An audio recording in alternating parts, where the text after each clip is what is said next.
আমার মনে হয় এটা কোনো গল্প নয়, হতেও পারে কোনো বাস্তব চিত্র। লেখাটা কিছুটা এমন ছিল, সকল মেয়েদের জন্য একটা সতর্ক বার্তা।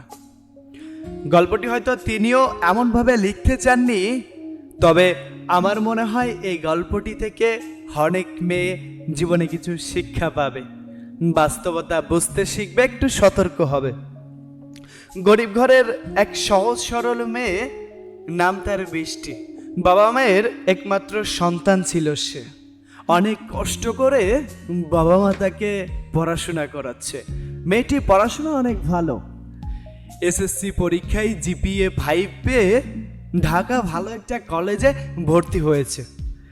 হোস্টেলে থেকে পড়াশোনা করছে।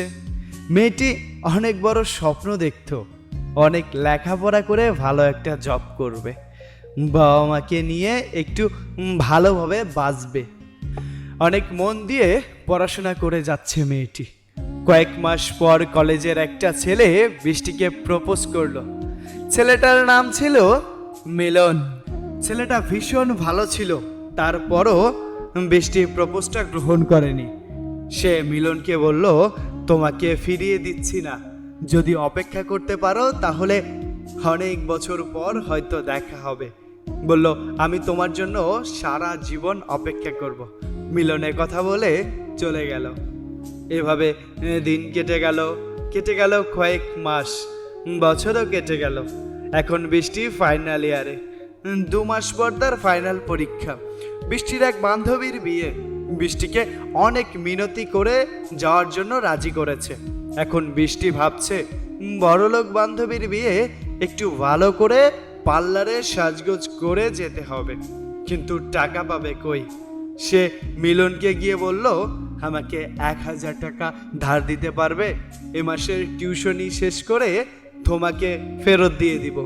পরের দিন বৃষ্টি চলে গেল এক পার্লারে তার আরেকটা বান্ধবীকে নিয়ে।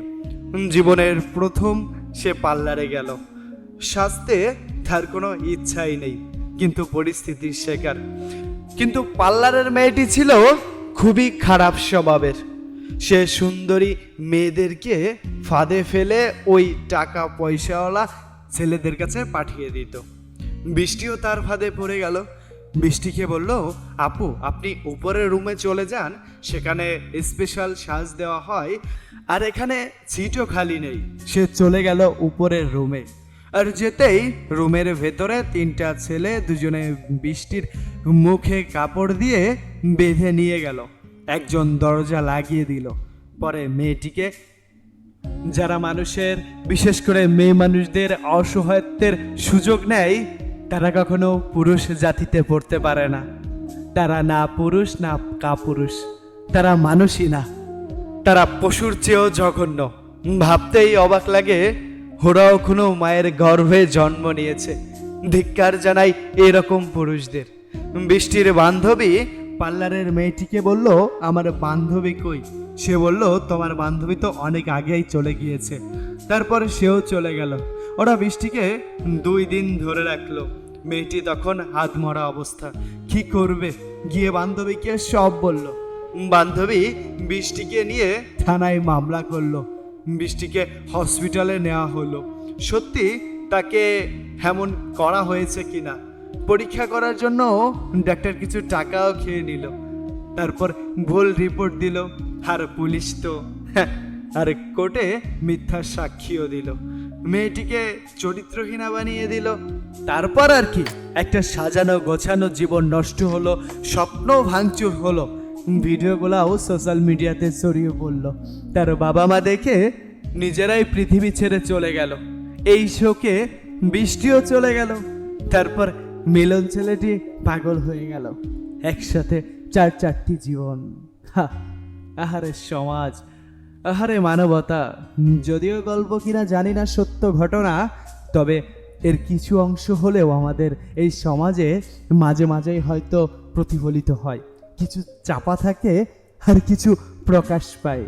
হাই, তবে আমি সকল আপুদেরকে একটু সতর্ক করে যেতে চাই, কখনো অপরিচিত মানুষের কাছে অথবা অপরিচিত জায়গায় একা কখনো যাবেন না। একা কখনোই যাবেন না। আর আপনার পরিবারের মানুষ আপনাকে কখনো ঠকাবে না। আর অবশ্যই তাদেরকে নিয়ে যাবেন আর যে কোনো খারাপ পরিস্থিতি তাদের কাছে শেয়ার করবেন। ধন্যবাদ, ভালো থাকবেন। সাইনিং অফ, ইকরামুল বিবি।